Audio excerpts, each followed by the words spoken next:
Welcome, welcome, welcome to the Daily Grind. It's me. I'm back. I'm also the problem. What's going on, man? I'm back with no beard. Like shit went wrong last week. No, I'm just kidding. It was a long week. I appreciate Luke stepping in and taking the reins while I was out. That's some personal stuff I had to deal with. But yeah, I'm back. What's going on, man? Man, it is good to see you. I feel much less insane with you here. I felt crazy by myself. Not talking to yourself. Yeah, that's a weird show, always talking to yourself. So yeah, I'm glad to be back. I had a minor accident last Monday. I got short TLDR, short versions. I got knocked out, ended up at the hospital, which is weird. Didn't remember a whole lot. So yeah, it was a long week for me last week with some other work stuff too. So, but yeah, it was also a long week for the Grizzlies. So they that was good. Grizzlies, that was good. Grizzlies and I have something in common. It's a very long week. So, God, boy, I was listening to the last show, to Friday's show, and I sounded so hopeful. I sounded so full of hope on Friday. Yeah, so that's the problem. The last show I did was our show about Steven Adams, which we'll talk about that in the next segment. As you guys see in the rundown, what we're talking about today, we'll talk about our last Steven Adams episode in the next segment, because largely what we said in there was all true. So if you listen to this show, you can predict the future for us or with us. But yeah, the last show I did was the Steven Adams show, and so we were both so hopeful about the Grizzlies, and then, you know, we get news of Steven Adams, obviously, on that show. Then we get news of Santi Aldama, and then Luke Kennard has an issue in the first game. So like a lot of shit has happened in the past like a week since we've been on the show together. So we've got a lot to kind of discuss. Let's get right into it. The Grizzlies 0-3. When's the first win coming? Like, I look at the schedule, and I'm gonna be honest with you.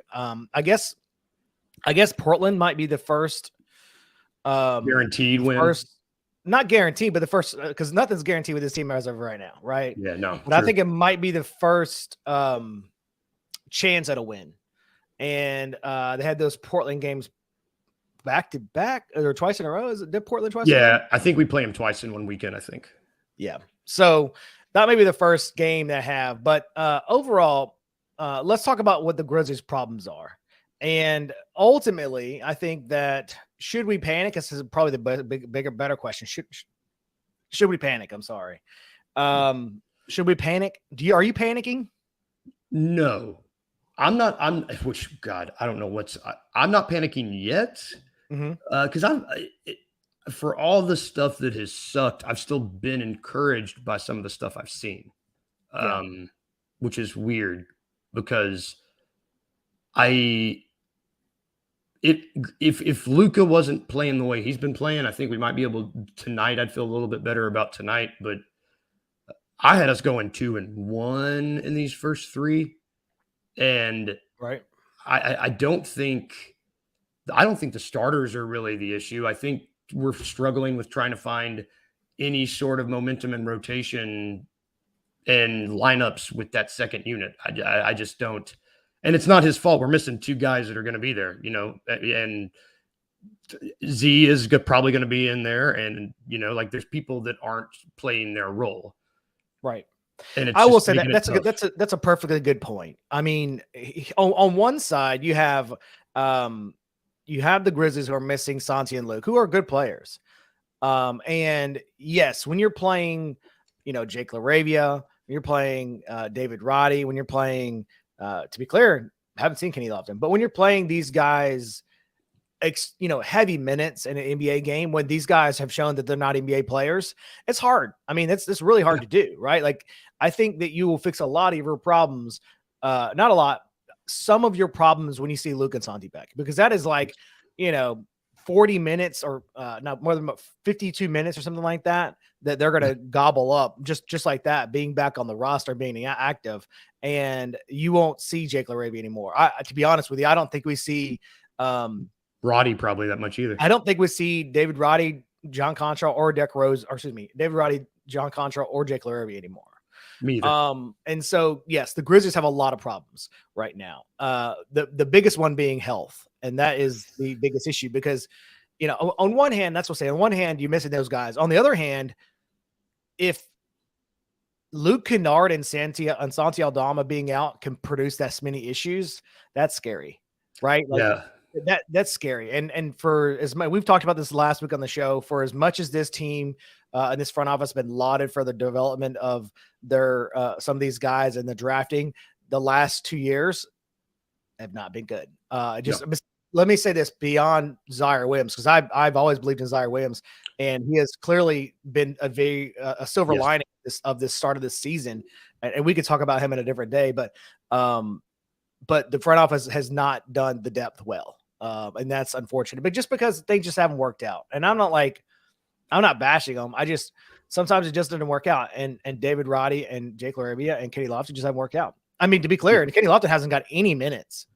And I thought he would gotten inserted to the lineup immediately once, but they have not. They chose to not do that at all. They've abandoned him. And so I mean, he's pretty much this. Will be moved off this team. I mean, yes. If you're in a situation where you're not getting minutes and literally there's no one else and they're playing David Roddy at the 4, your time is up. That's the most telling thing about this season so far. That's not what I had on my bingo card for what was going to be the most telling thing through the first 3 games, but they are not on the junior train. No, and to be clear, neither were we. I don't think anybody has. I mean, he hasn't shown anything for us to be able to believe in him, right? But you also, it's tough to believe they abandoned him so quickly. And also, they might, and there's a situation where they could, wait. They'd have to waive him technically to give him back on a 2-way. They'd have to waive him and then re-sign him. I'm not sure they're interested in doing that either. I don't know. They're definitely not interested in playing him. No.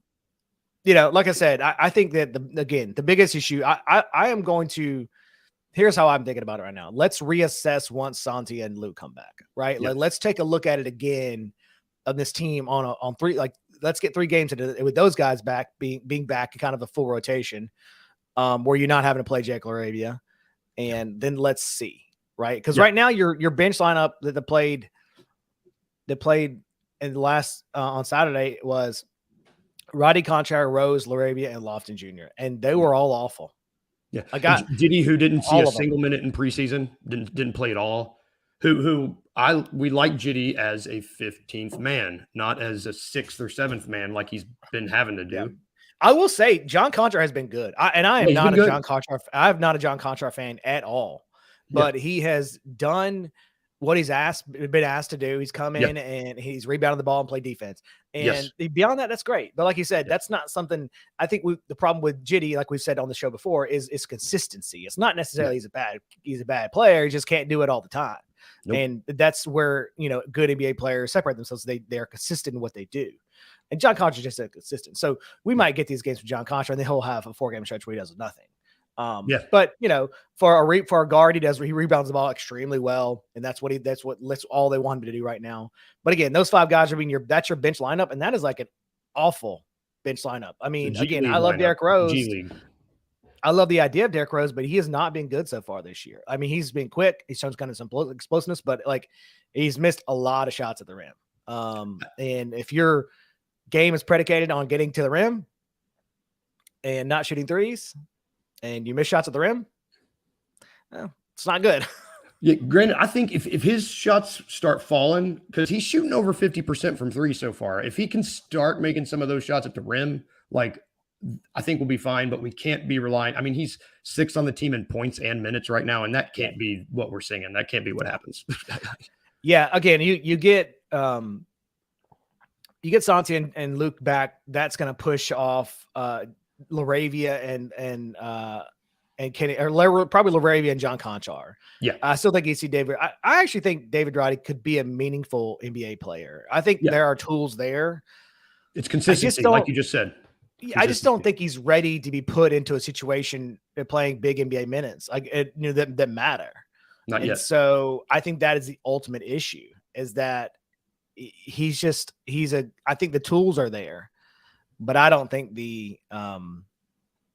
I'm not sure that the skill set is up to par so quickly with what they're asking him to do. Yeah, but you know, again, disappearing. but silver linings on this team. Zaire has been great. Xavier Tillman has been great. Yes. Marcus Smart is exactly what we thought he was going to be. A slightly better version of Dylan Brooks.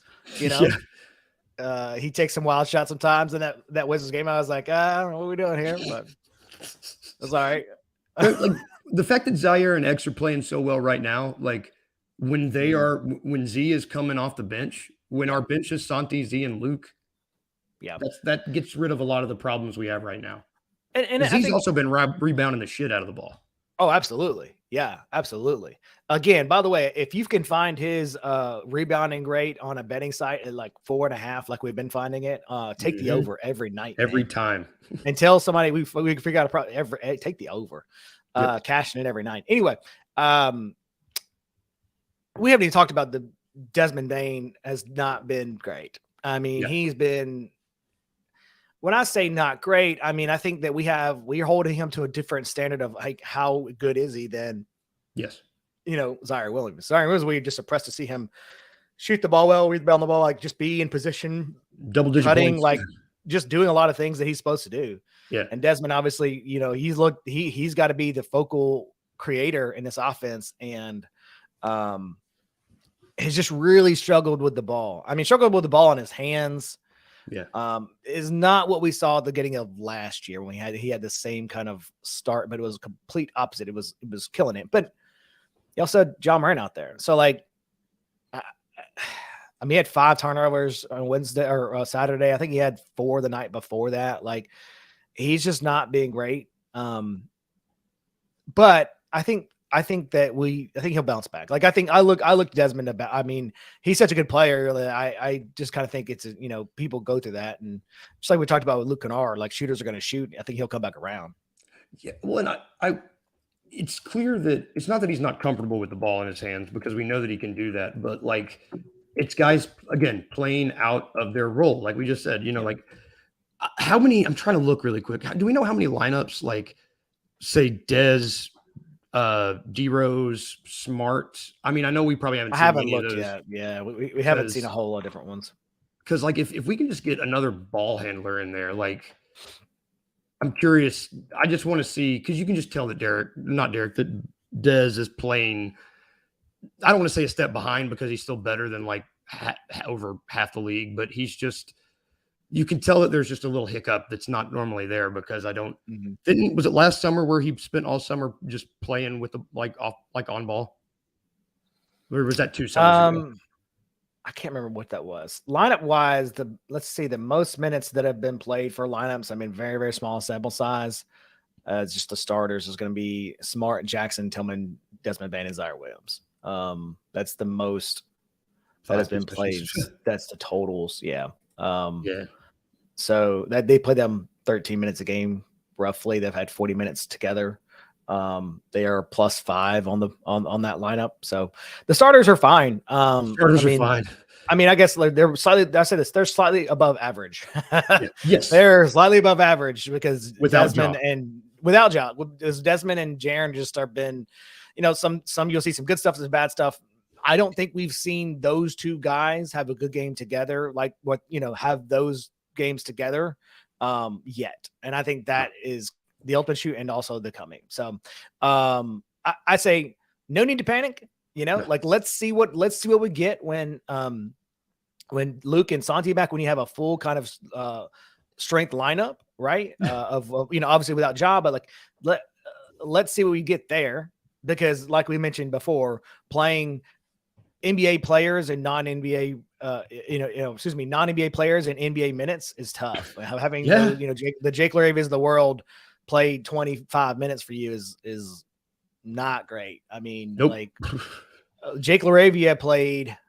Let's see, last game Jake LaRavia played 15 minutes and had 5 points and nothing else.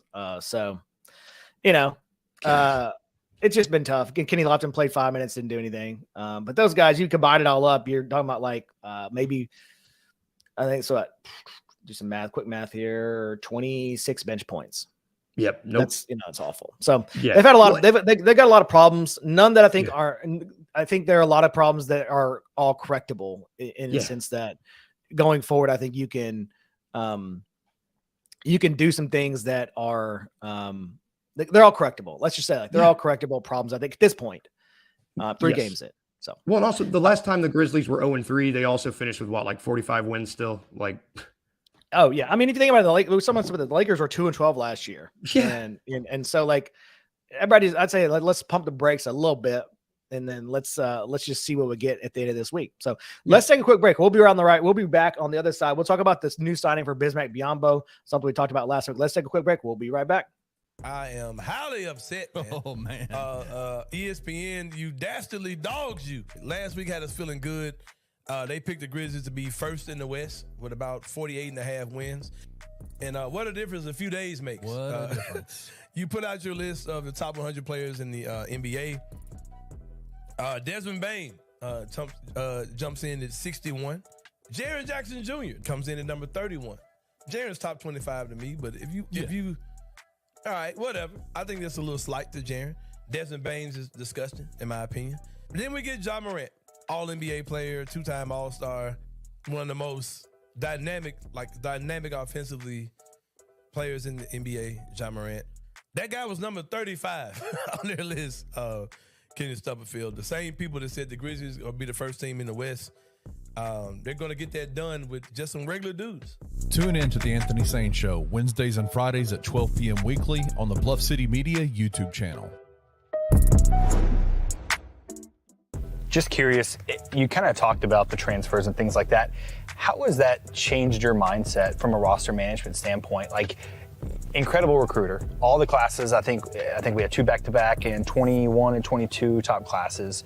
How does that change with the transfer portal? Do you start focusing more on upperclassmen? Do you kind of get away from the younger freshmen? How does that work? Yeah, so I still believe in our coaching staff, the way we do things and developing guys. And that I will never get away from that philosophy. We're still going to recruit a high school class.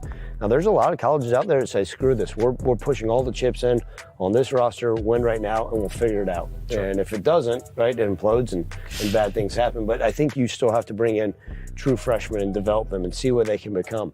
And that I'll never waver from that. But the portal certainly changed things. Tune in to Tigers Untapped with TJ Willis and Trey Lasley every Wednesday at 3 p.m. on the Bluff City Media YouTube channel.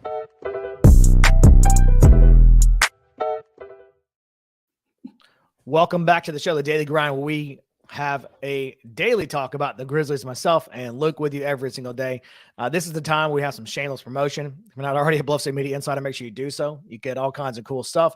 Access to our Discord as well, where you always chat about the games. Lots of cool discussion in there. If you sign up for a year subscription, you also get a free t-shirt. So great deal for this site. If you're not our Bluff City Media Insider, you get all those perks as well as all the insider articles that we publish as well that are kind of unique and unique to our insiders. Luke does a bunch of them, as well as Joe Molinex, some of our other columnists and feature writers.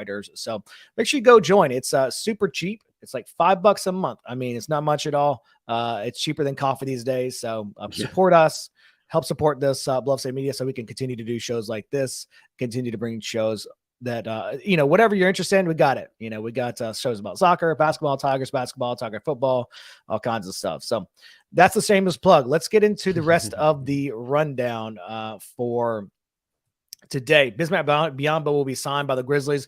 If you listened to this show last week, we talked about the Steven Adams. We gave you a bunch of scenarios that could happen, and then we told you exactly what would happen. And this is exactly what will happen. So, Yep. I don't want to be like, hey, we told you so, but we told you so. Actually, we even talked about the most likely scenario being Bismack Biyombo as well, just because was the best available person. So that wasn't really like, yes, we told you so, but it wasn't really hard to see, So no. Bismack Biyombo last played in Portland, averaged a block and a half a game, 5 rebounds a game. I want to be very clear about this. He's not coming in and starting.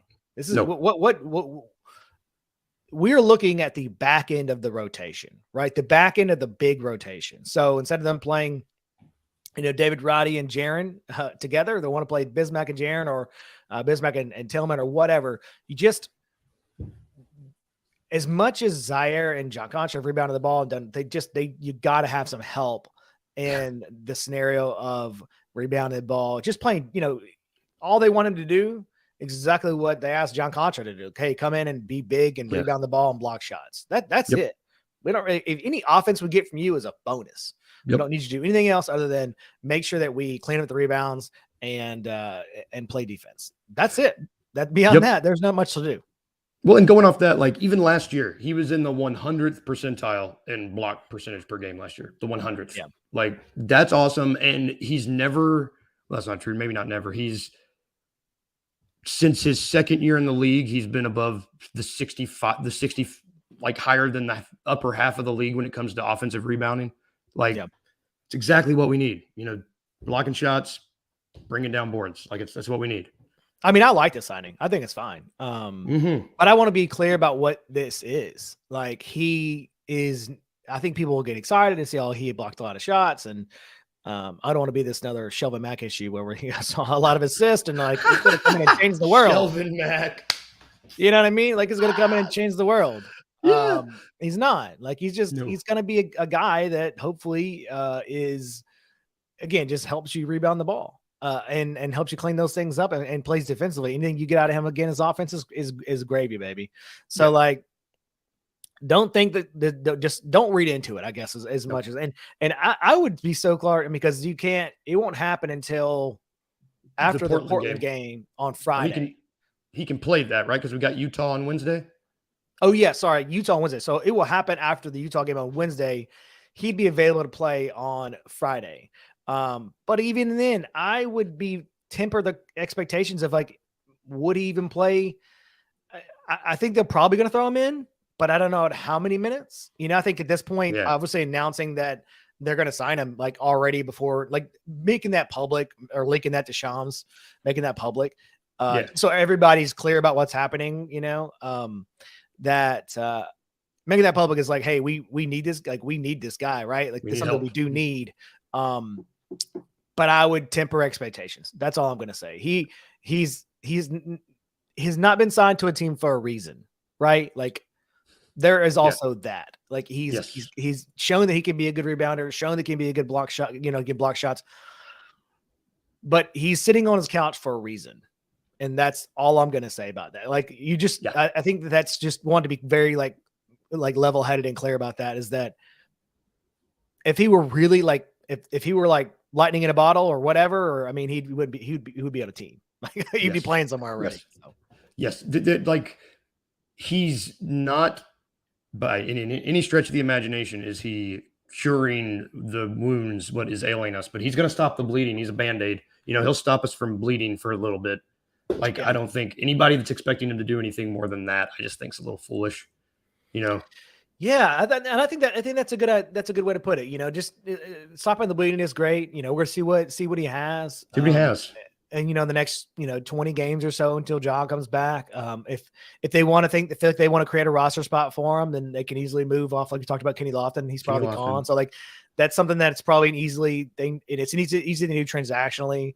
And so if they feel like he is providing that, it's providing enough value to get you to the end of the season or to get you to a point where you have a trade, right? We talked about trades on the show before. Steven Adams, it's not always one-sided, right? The trades are always not like, hey, let's go find somebody. It's always, well, we got to find a partner that also works with us, right? That wants to make the trade. There's two teams in all these times. So yes, he's going to. Why would that team want to do it? Like, why would that team want anything we have?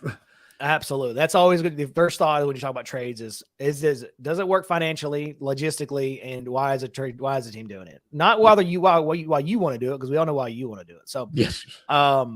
Is it going to be here for the next 20 games? And I think that I'll be interested to see him and Jaren play together. That length on the court will be interesting to see, like what that will do. Yeah. And I think that I think that him and Santi can go a lot like him and Jaren, not offensively, but just kind of defensively. Defense. I think that provides a lot of it's not what C-Dubs does, but it provides a lot of, if you're playing him and Jaren together starting, he's not going to start, but if you're playing him and Jaren together, it provides a lot of safety net behind him, which is, honestly, with Tillman's done a great job of that so far. Yeah. So I would Well, say you let Santi do what he's more accustomed to by not forcing him to, play the 5 too much if you have Bismack there. Totally agree. That I don't know if there's anything else to say about Bismack Biyombo. I mean, he's hopefully going to be good. Yeah. He's Fingers crossed. Hey, look, he's got to be better than Jake LaRavia and David Roddy and John Contra off the bench. Like, he's got to be better than those guys. Yep. Hopefully. I don't know, but hopefully he is. God. If he is not, then we got a problem. So yes, we got bigger problems when we started. But so what are we doing here? If we got that problem? they're 0-3. They're 0-3. Look, they can only go up from here, right? Like can't get much. Well, I guess it could get worse. I digress. Let's take a quick break. We'll do Dallas, Memphis tonight coming up next. Seth Hennigan just still. He doesn't look himself. He just doesn't. In the big moments, he's not making the plays that have to be made. If you look at the raw stats, they're not terrible.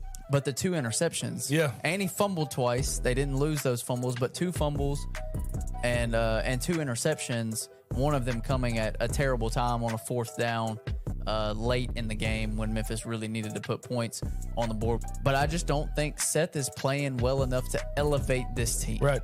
I think he's playing well enough for Memphis to be fine. But as far as for them to do something special and to elevate this team, he's just not playing like that. Tune in to On the Bluff with Christian Fowler and Gabe Kuhn every Tuesday at 12 p.m. on the Bluff City Media YouTube channel.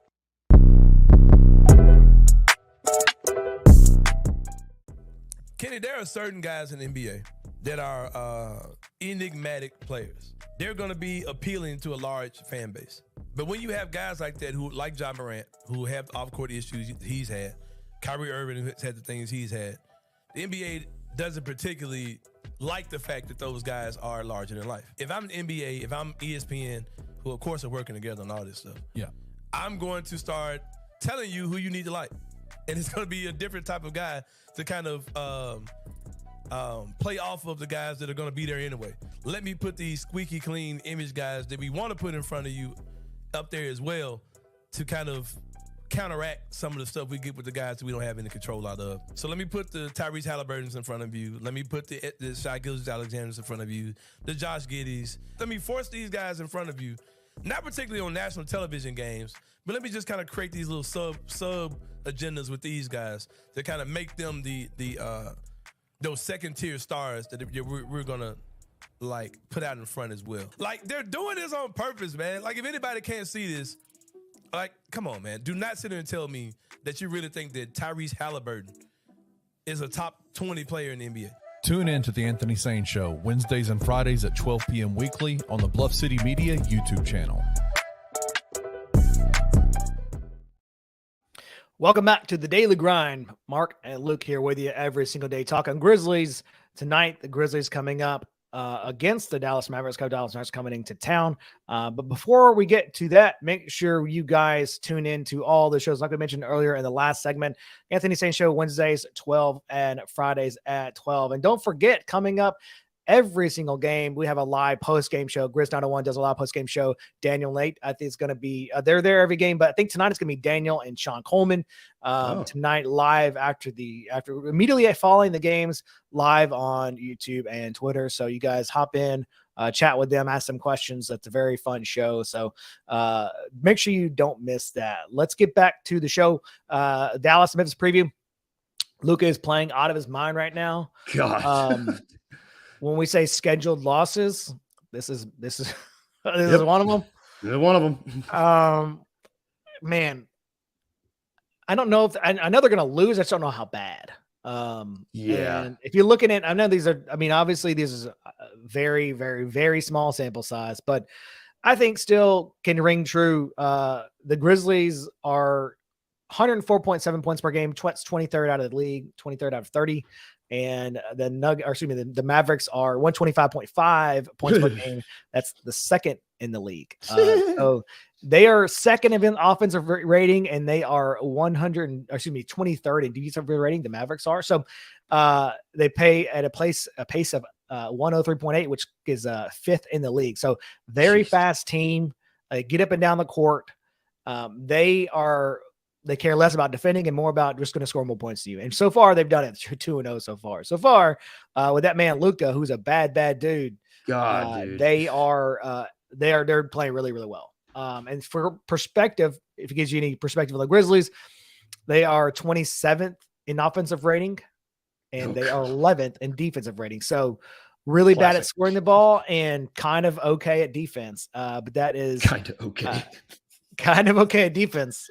Not great. Yeah, not great. The Grizzlies are also 8th in the league in pace, 102.9. So should be a pretty up and down game with not a lot of defense played, is my expectation. It's just the Grizzlies not being able to get the ball, the basket has been the struggle so far. I think will continue to be the struggle tonight. And, unless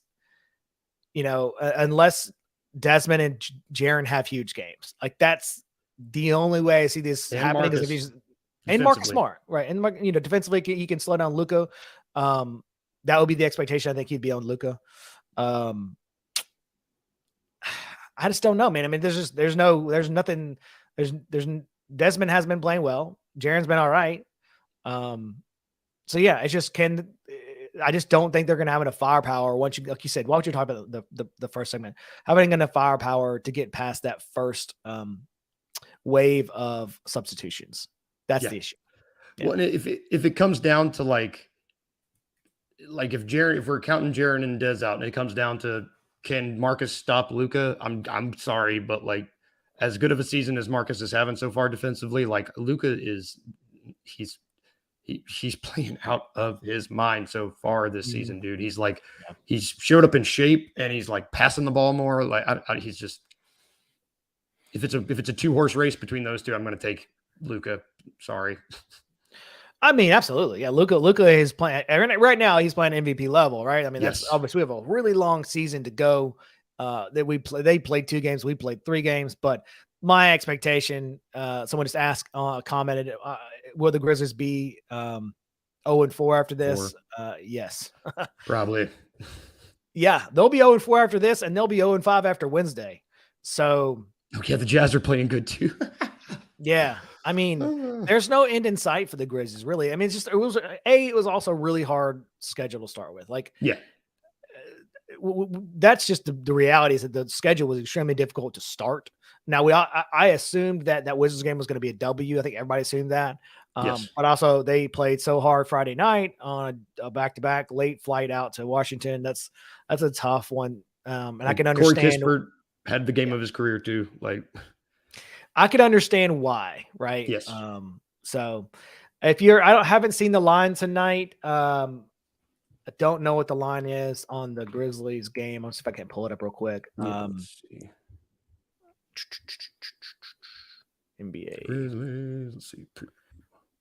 Grizzlies. It is 2.5. Again, is the line right now, which is 2.5. kind of shocking. The Grizzlies Mavs game is 2.5 right now. 2.5. Mavs minus 2.5. If you're a betting man, it's minus. It's minus 140 on the money line. Minus 110 on the spread, minus 2.5. I would take that if I were a betting person. And it's a shocker, I am. I would take the Mavericks minus 2.5. I think that's an easy bet. I would take the money line at minus 140. So that's going to be tough for the Grizzlies to be able to overcome. Just because, like I said, it's just offense. I mean, they've got a pretty good bench lineup as well. The Mavs, and they're just, again, Jason Kidd has them rolling. I don't know what else to say about this game other than if. The only path I see, like I said, the only path I see for them to get a W is if Jaren and Desmond have a great game. Obviously, your 2 best players having great games I know would be shocking for you to have a possible win. But that's really whatever. I know that's like, it seems like that's very short-sighted and like an easy answer, but that is the answer. Like when your best players play well, you're good at basketball. Yep. And when they don't, like you lose. Yeah. And I mean, they've had a guy get hot off the bench every game too, like Hardaway Jr. It's like you said, like he's got him playing out of their minds. I will say this too. The Grizzlies are so bad at perimeter defense right now. God. Yeah. I mean, whatever And Tim Hardaway Jr. probably has a big game tonight. Yeah. I How many? honestly think he He's probably made has a how many big game. threes? 3 threes a game so far. Yeah. He's averaging three threes a game. He's averaged 18 points. Luka's averaging a cool 41. Jesus Christ. A cool 41 with 11 and a half rebounds, 8.5 assists, a steal, and only 2. Those are Jokic numbers. That's Jokic numbers. He's averaging 12 and a half 12 and a half threes a game. Jesus. Man, Luka might have a 50 piece tonight. I mean, at the rate the Grizzlies give up, at the rate the Grizzlies give up 3-pointers and the rate he shoots them, he's shooting 50% from 3, taking 12 and a half a game, making 6. The Grizzlies, he might have a 50 piece tonight. I mean, that's like a recipe for like, yeah. I mean, Tim Hardaway Jr. has a big game tonight. Luka has a big game tonight. At the rate the Grizzlies are, giving up threes and playing bad defensively, I will say this: if there was ever a game you're going to skip and not go to on a Monday night, I really don't tell. That's like a bad thing for me to say, but like, if you ever want to sell your tickets, I guess tonight might be the night. But I'm going to a band concert tonight instead of watching the game. Going to see a little middle school band concert. I mean, I'll watch it. I'm not going, but I'll watch it. But the Grizzlies again, or excuse me, Luka might have a 50 piece. So I mean, getting to see Luka would be cool. I mean, yeah, it's gonna be tough. Again, very, very tough. I know we sound like some negative Nellies here. I'm sorry about that. We're just trying to be realistic about these games. Yeah. Yeah. And I'm always positive in all my articles. So this is like bringing it back. It's a happy medium.